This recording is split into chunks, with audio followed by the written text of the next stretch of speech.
and how it's preserved, and then how it's discussed within those who experienced the Pinochet's dictatorship times. And for me, as a visual artist, and also kind of mixing that with movement, I was interested in embodying these memories, but also not just me doing the work, but also with the community participation. So that work for me was quite actually poignant and also very moving, and something that I hold dear to this stage. And for here, I actually have to confess, I don't necessarily feel comfortable talking about discussing,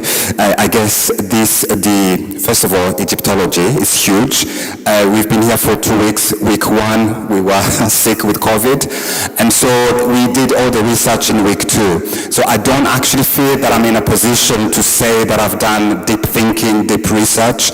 But what I have managed to do was I'm interested in stories or texts or pieces of writings that come from the Western authors of the past 200 years. But what I'm interested in is the context they wrote those texts. So the context is usually within the immediate and very kind of the environment they're in, and also the people they're speaking to, they are also Westerners. And what I tend to do is to twist that, because I have the freedom, I'm an artist, I can do that. And I twist that, and then I use that as a way of then empowering these oftentimes the subjects they're discussing, which happen to be the subjects of the territories they colonized. And so, I have slides, oh my gosh, sorry. I'm very animated, I'm sorry. Okay. So the work that, so the work is called Breathing Stiller, because I find these tombstones to be very beautiful, and we were actually going through the museum, and Johannes was saying that these were considered the social media of today, and I find them really beautiful, and I was interested in creating something that can resemble that in a way of movement, just using imagination, just because I can. And so, sorry. And so, like I said, I question histories and how they're presented. And for me, I want to go beyond the status quo narratives. I'm just going to go quickly through this because I think, And as we know, I guess we can all perhaps attest to this. Most of these historians, kind of narratives, history narratives, they are written in the Western gaze. And I really feel suspicious. I have got deep suspicion about that, because I think we also disregard the oral histories because it's not academic, they have no foundation. But I think in a kind of like spiritual sense, for the people, for the traditional, the indigenous people, they are quite valued. So the cultural histories are often talked through the gatekeepers, which tend to be the cultural institutions founded in European colonial history. So my focus really shifts to small fragments in terms of how I engage with research. So I was specifically really interested in these 3 texts because they are readily available, I'm guessing, and they speak, like I said, they speak to the context of the other land, but being somehow used even in a way of almost like anecdotes, this way of having satirical conversation with these artifacts. And then, so for example,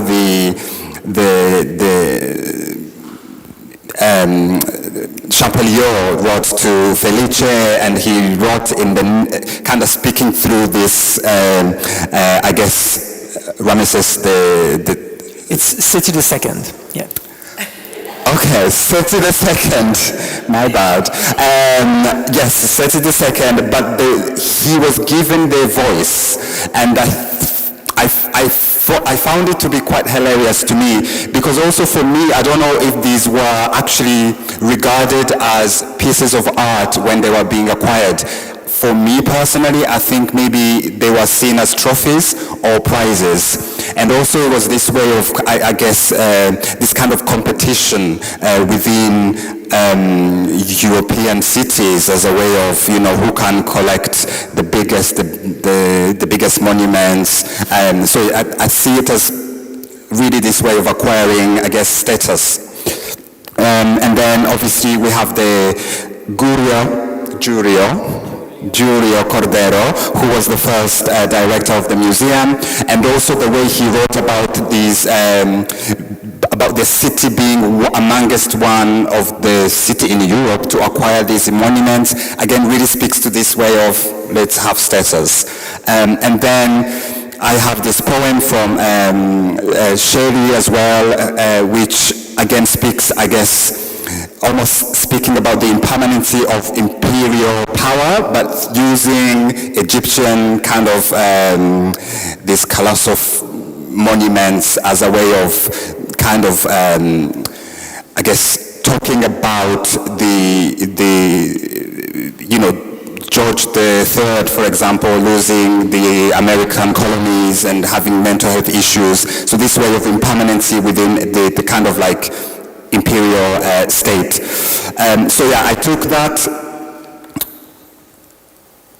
and I appropriated that. I changed those three texts and created a text that spoke to this figure that I'm drawing, but also really questioning I guess the identities, questioning the identities of these objects. I mean, for me, when I see Ramesses the second, for example, it is Ramesses II, yeah? I don't necessarily see a man. I really see a beautiful, very elegant, dressed in a skirt. And so for me, I'm really, as an artist, I'm always interested in blurring the lines between gender, yes, my time is over, between gender identity and all of that. So embodiment, again, I created this figure which became her, and her became the queen of the kings, and she critiques those who uprooted her, and the writings is spoke back, is twisted, and also making reference to the present time. And then here is the real question to end on. Is this an ancient joint or just a humble 3,000-year-old rolled up textiles? Your guess is good as mine. Thanks, Johannes, for this tip. Thank you. Thank you. Thank you very much. Gloria? Buonasera. Grazie Museo Egizio e tutto well, I'm going to speak in English because even though I'm Spanish, my Italian is terrible. Yes, I'm very thankful for being here, and thank you. The team has been amazing. So I'm going to start also, I was with Nicolas in Ghana last November. I've been working on restitution, reparation, and all the conversation about museums since 2019. Well, I was conscious of all this in 2017 while I was doing a residency in Nigeria, and I was working on a project about the colonization of the concept of women and how we can't universalize feminist discourses. So I arrived in Ghana. I was very lucky because I know very well the country. I was there before, and I had the chance to talk with scholars and people that were involved in the restitution of the Ashanti treasure. Very interested indeed, because there were like two very, not opposite, but very different positions. One's very much diplomatic one, which I think it's a very much the positions you museums have. And the other one was from an incredible guy that he's an artist too, Sela. So I did a video. This is the pictures of the video, and I put Cela's voice on top. And this video was, I worked in the Legon University Museum, colonial university, amazing, which has a library, huge Africana library, which I was not surprised because I knew, but I really, I had the chance to see with my eyes that I could say like 85 or 90% of the books were Western literature, Western knowledge transmitted. So for me, that's a little bit a perversion of the storytelling. I'm very interested in how knowledge is created. So this book, I stumped into this book, and I was quite surprised to see the effect of time, and of course, like Maya is working on this human classification. So I was like very much into the details on the how do you say how do you say when you put your finger like that? The fingerprints. The fingertips. All the reflected images, no, and all the mirror effect. So for my residency here, I was very concerned. My conversation with him at that time was mainly focused on restitution, of course, because he compiled text on a book called 15 Colonial Thefts, a guide to looted African heritage in museums. So the other day, I told him that I was coming here and that I was getting a little bit very disturbed by the idea of being in a place with human remains. And he wrote me with a text that I included in my exhibition text.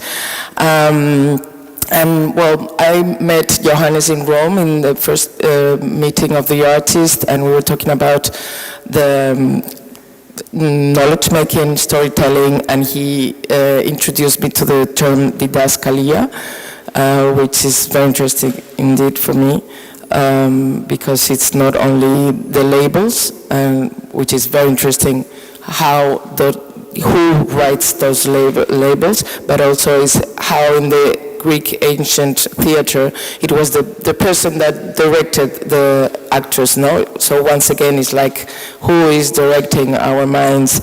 So this is a picture from the amazing visit with the museum has been organizing all these visits with experts, and one was with the archive, which I work also with archives, as Maya does. So this was just one of the 50,000 archives that they have. I mean, it was like massive, 20 degrees in the room, freezing. But we were like, wow, wow, wow. We've been like 1 week, wow, wow, because everything is very wow. So, as I was telling you, Cela wrote a text that I would like to read it, because I think it's also like the colonial practice to put voices, not give voices, but put voices in front line of those people that are reclaiming it. The commodification, display, and symbolic manipulation of Egyptian mummies, indeed of human remains in general, sits at the very heart of ethical tensions in contemporary museology. While mummified bodies have historically been enveloped in a kind of aura of mystic and prestige, the truth remains that these are human beings with lives, histories, families, and dignity. And yet their display is so often framed within a spectacle of exoticism or historical curiosity, rather than approached with the reverence and critical reflection they deserve. It's a practice that has been normalized for so long that we sometimes forget to question it. But as artists and researchers, it's part of our task to trouble that normalization, to bring discomfort where there's been complacency, and to ask, what knowledge is being produced here and for whom. And I think this condenses a little bit my intention. So I had a great time in the Grand Balloon. We went crazy. After 1 week with COVID confined, we were just like wild. So I made like a narrative, like freely interpreted narrative, mixing or threading all these beautiful stories we've been listening. I was fascinated about the open of the mouth ritual, and I put like magicians and babies and miracles from Catholicism, and I talk about Egyptology and the migration, and I found the same effect of reflection in some documents.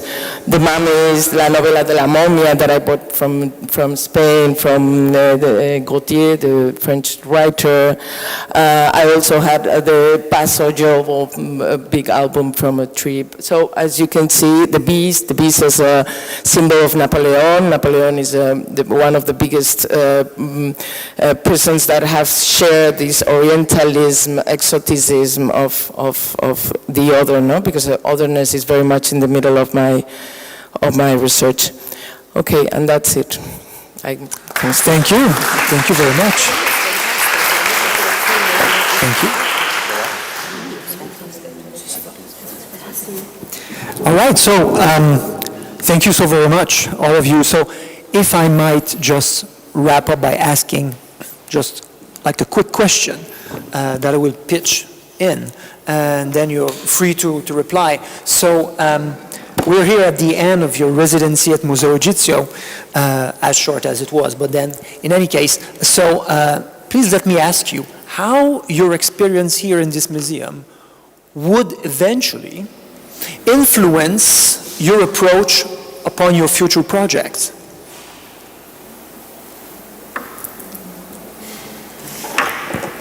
Like in 30 seconds? Yes, but we can also later, with the public, when we will tour, we can also have the chance then to discuss this further. So how would the outcome of the residency would be? Sorry. I think actually for me, it's a pity I had COVID, but I was really interested in actually working with local artists as well, because the performance actually works well as a group of performers and coming together and then creating this breathing stela. So for me, it made sense like that. But I think the legacy actually of this I think it doesn't stop.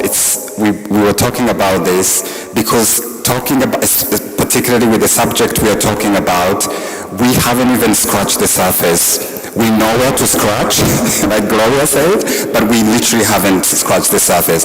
So the coloniality, what does it mean? For me, I feel unpacking even the legacy of colonization alone is one thing, and then practicing using the research you've done is another thing. So I feel we haven't even really gone through the colonial times. We don't necessarily, I don't necessarily understand it fully. So how can I then create work that is to do with the colonial? So it's up to you as an institution to keep this going. I think it's up to, programs like CDCD to keep this going, because we started, but at the end of the 3 years, I think the legacy or the investment has to be there to continue this research. Otherwise, someone else will start to go on again from the beginning. Yes, absolutely. That we've been talking about this because mostly Cesar had 2 amazing performances today, and he was saying like it would be amazing to have this done with other 10 local black people moving around in an endless wheel of reflection and interaction. And so I think that what I would do is return the question to you, to the institution. What are you going, I mean, what is the effect of our interventions, our reflections? Because we can, I mean, we're going to keep on doing this. I mean, it's non-stop. We can, I mean, I always say I would have to live 5 lives to decolonize myself. But it's you who have the power, who have the privilege, who have, I mean, I have a lot of privilege too, of course, but it's, museums are not neutral. They are very powerful and they have a lot of responsibility. So I think the question is more for you than for us. Indeed, yes. Can I also Please, answer? absolutely, yes. I think in terms of the question of colonialism, one of my participants said today, which was very beautiful, he said, it's so interesting, it feels like I have a muscle in my brain that I was never taught to use. Yes. You know, in terms of spirituality, in terms of dealing with death, in terms of having rituals, community, about how to speak about these things. Like, he feels the needs, he has that spiritual element, whatever that might be, again, in regards of religion, but he's not taught to use it. So I really realized how much we deeply lack, also because of colonialism, like how much we really need to decolonize our own minds as well, as Europeans. Like there's so many things that we took away from ourselves in this regards, and I think it starts there. But yes, it was very fascinating to me. In terms of what I take away long term, this is less a colonial question, although maybe it is, I just don't see it. I think about the ethics of documentary all the time. I know right now we're not at a documentary film festival, but every time that I am, or I'm in this specific niche, there's always this ethical question, right? Because when I'm doing documentary, I'm the person with the power and the privilege with the camera. I can make you look in any kind of way, right? I take something from you, I get into your lives. I'm not working with actors. These people are not paid. It's unethical to pay them, right? Like, but so what? Then what do they get? And that's always a bit of an issue with me. That's why I also like putting myself in it. So I'm also in front of the camera a little bit, like self-exploitation, like try to even it out a bit. But of course, it's not even. I'm the filmmaker. So what was really interesting for me today is having these interviews, these conversations with people and realizing, okay, I'm taking something from them because I'm taking their personal stories, but oh my goodness, is it giving them something? Because these people, it's like a valve, you know, that you need to open and the air is coming out. Like, these people have a deep need for this exchange. Like, it was obvious that, like, a person started crying. Like, it was obvious that they, in a good way, that it was obvious that they needed this catharsis. So that was quite interesting for me in my own practice. And that's definitely what I'm taking away. Yeah. Thank you. Sorry, I wasn't here. Can you please ask again your question? Yes. I was saying, but then, how, in your view, your residency here at Museo Egizio will affect the way that you will envision your future project? So what was the impact of your residency here, basically? Wait, let me collect my thoughts. Do you want to answer before me? Yeah, okay. Yeah?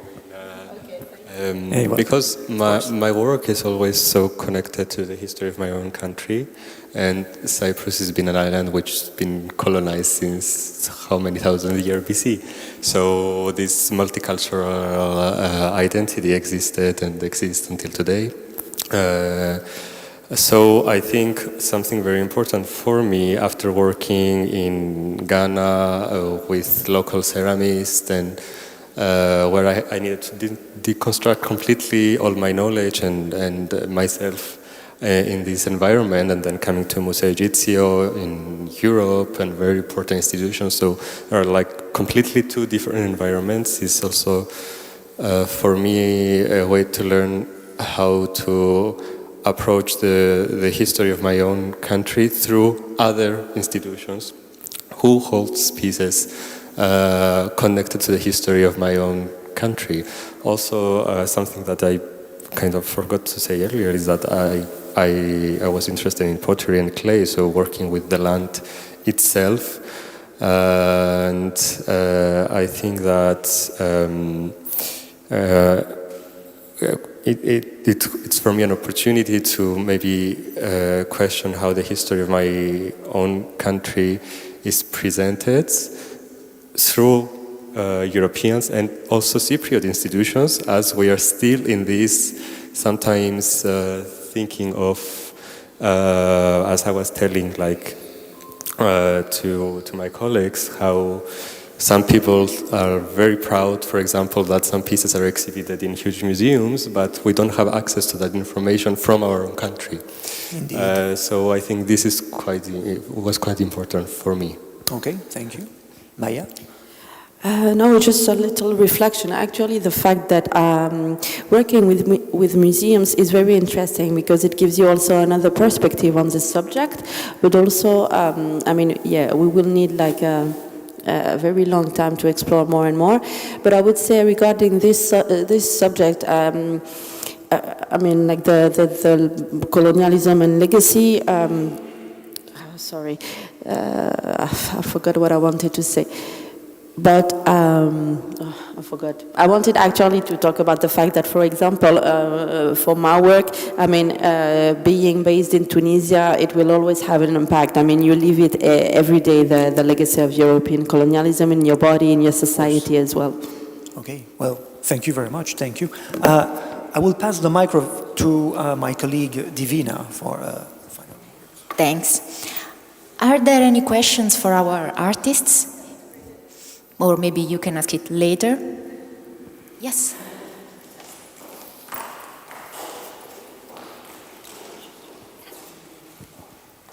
Hi, thank you very much. This has been so interesting. I'm grateful for all of your presentations. There's many topics I would like to linger on, but there's one that I was really interested in, which is the one about grief. So this is a question to Dorothea, and maybe also, well, to whoever wants to join, but also maybe to Gloria, who focused a lot on the human remains aspect. So I was really interested because I have been thinking lately a lot about the role of archaeological museums in talking about grief. Like, besides the presence of human remains, actually, the fact that we talk so much about funerary practices and so on, and my view on this is that archaeological museums have a responsibility to talk about the taboos, like to fight the taboo about death. So this is my personal view. I have been mentioning that to the ethical committee here, but I wanna have your point of view on, like, do you think that museums are good places for this? I think you agree, Dorothea, but I think you agree that museums could be good places for talking about this, and archaeological ones too, but I think that is also very delicate to find the perfect balance on this, like to talk about something so delicate and in a way that is not like using such a delicate topic. Like, do you understand how, like, I think it's super important and there is a responsibility there, but I also always wonder how to tackle it. I'll answer first if it's okay, because I have very specific thoughts, and I hope it answers your question and it doesn't come across as rambling, but because these experiences, having interviews is still so fresh, but I also talked to some of the scientists and the people who restore the fabrics, and the lady who works also therefore with some of the human remains, restoring the fabric around them, around the mummies. And all the people that I talked to, including Cedric, they shared personal experiences, right? And also it was very interesting, so one of the colleagues shared that I asked her, how does it feel to work with human remains, and she shared that since she became a mother, it has been a totally different perspective for her, especially working with children and children's graves. So, she really thought about the fact that there was a mother or a family who put in the children's toys for them, what that meant in a social context, what kind of care that meant, they really loved this child. And that's when something clicked inside of me, and I think in terms of museums, it would, I know it's against the scientific method because we're talking along scientific lines all the time, but I think it would be really nice to incorporate this non-scientific personal aspect. Who are the people, handling these remains? How do they think about it? How do they talk about it? How can we talk about it? It would be so interesting to share this perspective. Like, yes, I want to talk to the curator. I want to talk to the person handling the mummies. I also talk to Cedric about the soul. Like, he works with this. I'm very curious about what he thinks about morality and the soul.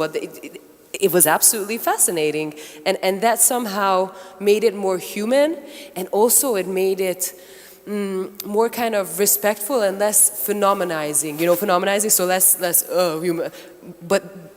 And I think this is sometimes the context that's missing in a lot of museums, but it's there, because if you sit down with these people, you get it. You just need to ask, but it would be nice to involve maybe people like me to intermediate these things. Thank you. So, I have like 200 possible answers, because, you brought up so many things. First of all, we should ask if museums, the concept of museum, the Western concept of museum is universal. Then I would recommend you to watch, if you haven't, Daumé, the film, the Mati Diop's film. She's a French-Senegalese filmmaker that she won in Berlin last year, where she documents the restitution of the big king's sculptures from the Quai Branly in Paris to Benin, to the palace. So there's a debate with young people, and it's amazing because it all comes out. So I think it's very, very interesting. So yes, there are so many ways of handling this concept of museum. Okay, so there's many people that think, first of all, that these are not objects, they are cultural assets. They were not meant to be in a glass cage. First of all, they are not even meant to be together, because sometimes they represent, I don't know how to call it, like spirits or entities, good or bad. So it's quite violent for the origin of them. And of course, all this means grief also.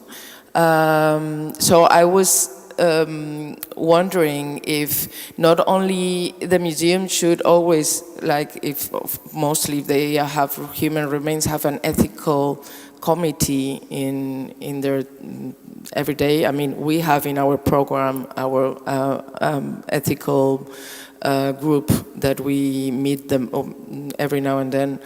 And of course, there should be voices from the place of the origin of these statues, of these elements, of these objects, of these human remains. And as François Vergès says, European museums are ready to decolonize themselves, because maybe that means to close them, which is very radical. But maybe they should just question who are they talking to, and who is this culture made to. So I think that's the main thing. Okay, so I'd like to thank you guys for sharing your research, your reflections, and the powerful vision behind your artwork. So it was a really incredible experience for us too. I'd like to give a warm thank you to our colleagues here at the Museo Egizio who have supported the artists. And thank you. And now I'm pleased to give the floor to our director, Cristian Greco.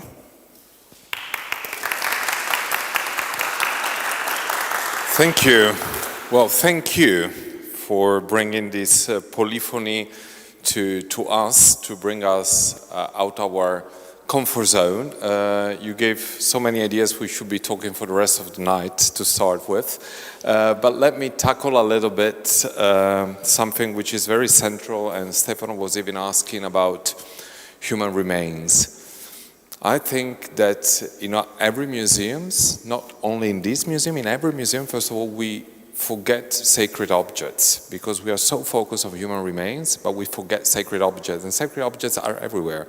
Are a depiction of the Virgin Mary with the Jesus, and we look at it as a painting, and we forget that that painting is being taken out of the church. So the disrupting the memory of the objects is not only about when objects come from far away. It can be a museum next to a church.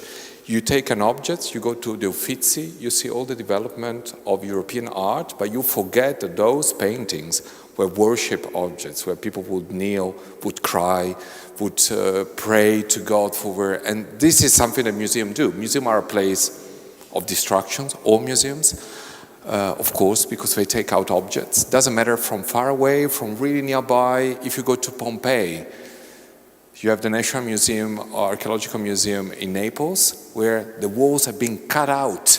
I mean, if now a director does something like this, he will be arrested immediately. But in the 18th century, it was normal to cut out part of the decoration and to bring it to a museum. So there is a lot of complexity. You're so right when you say, how can we talk about decolonizing when we are so full in colonizing world? But let's talk for a little bit about human remains. The museum have very important responsibility, and you're very right. And we are struggling. We are changing very rapidly. Before, changes were like 200 years. Now, if I look back, try it as an exercise to see the title of exhibition of 10 years ago about human remains. Museums used to have exhibition about fascinating mummies, and now we don't do that anymore. But in 10 years, our point of view has changed so rapidly. Funny enough, unfortunately, the museum doesn't contaminate society, because while we focus on human remains, we forget in our cemetery, after 90 years, human remains are dug up and destroyed, put together, so the remains of people who are really near us are not treated with respect whatsoever. So I really think museum, and you are right, have such a huge responsibility, but I hope to contaminate society, because society is colonial in everything we work and we do. And so what much I always say that a museum to me, there is an article of Italian Constitution, Article 3.2, that say that the Italian Republic should take out all the obstacles that do not allow a human person to develop in a harmonic way. And I always think the museum should be the first step, or you can do even more than schools, because you don't pay, nobody asks you what is your title, whether you have done an exam or whatever, but everybody can pick up something here. Of course, you were right, can museums really decolonize? I think they can't. I think museum, if we look historically, a museum, the word we still use was created for the first time in the 5th and 1st century BCE in Greece. Is a place dedicated to the muse, is a place dedicated to study and to the art. Was Ptolemy the first Soter in Alexandria in Egypt, who copied this model and created a museum next to the library. But then this institution was forgotten for a long time. And of course, we all say that the creation of the modern museum is 1653 with the creation of the Ashmolean Museum in Oxford, 1753 the British Museum, and then 1792 when the Grande Galerie du Louvre was opened for, so it was not the property of the king anymore, it was the property of the Republic. But well, it was during the Enlightenment, was during Eurocentrism, imperialism, and so the model which we adopt and we still develop. In other parts of the world now, they're opening new museums. The Louvre in Abu Dhabi, Jean-Luc Amsel has written a book about that, how we try to export in other parts of the world. There are no places in the world right now where museums are opening, like in Saudi Arabia, UAE, Qatar, Bahrain, China. More than 50 museums every year open, but copying somehow the same model of museums. So, and there is also questions. Museums maybe are very evident, but how colonial is our society? How do we still keep knowledge for a very short part of society? and then a lot of people do not have access to knowledge. Think about copyright on images. Think about libraries.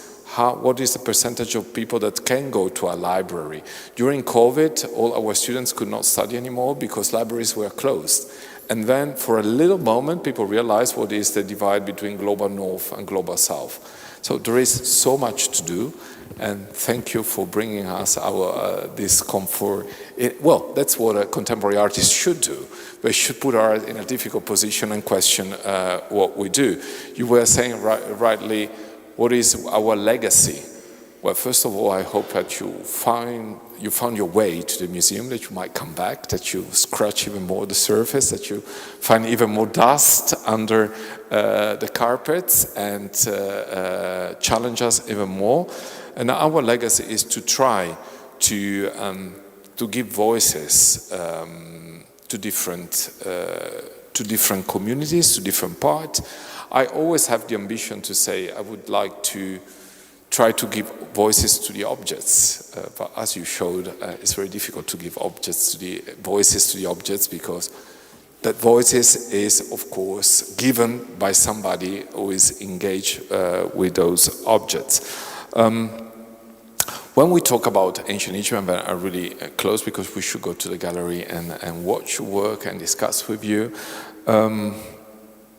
It's very difficult. It's also very difficult to define to our Egyptian museology, what does it reflect? When we go to an Egyptian museum in Egypt, we have mummy showcases, we have hundreds of thousands of children going to visit the mummies. We had the Golden Parade with the mummy going in front of the president and being now in the National Museum of Egyptian Civilization, which is one of the most visited places in Egypt, where Egyptians feel their glory, but it's also very double, because it's not a mausoleum like when you go and see Napoleon, but it's a museum.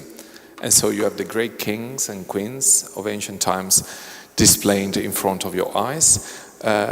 It is a problem. There is a student I had the honor to be part of her committee, Nicole Crescenzi, who just took her PhD, and she wrote the first thorough books about human remains worldwide. She analyzed all the museums in all continents, say where there are human remains and how they're dealing with that.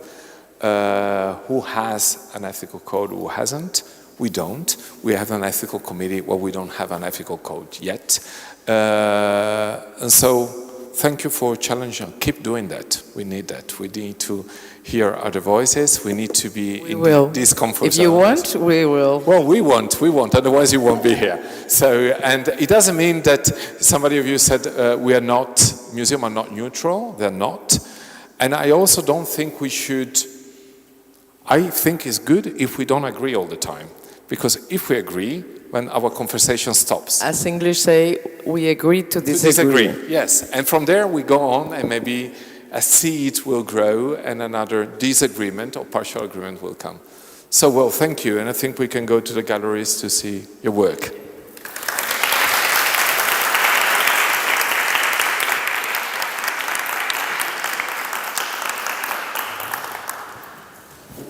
Indeed, this is now the moment where we would maybe gather all here, and then we would go together, everyone who is willing to have a look at the artworks themselves together with the artists. So everyone, let's just gather here, and then when we are all together, let's go as one big group. And again, thank you for being here. We are happy that you also come back to any other future events.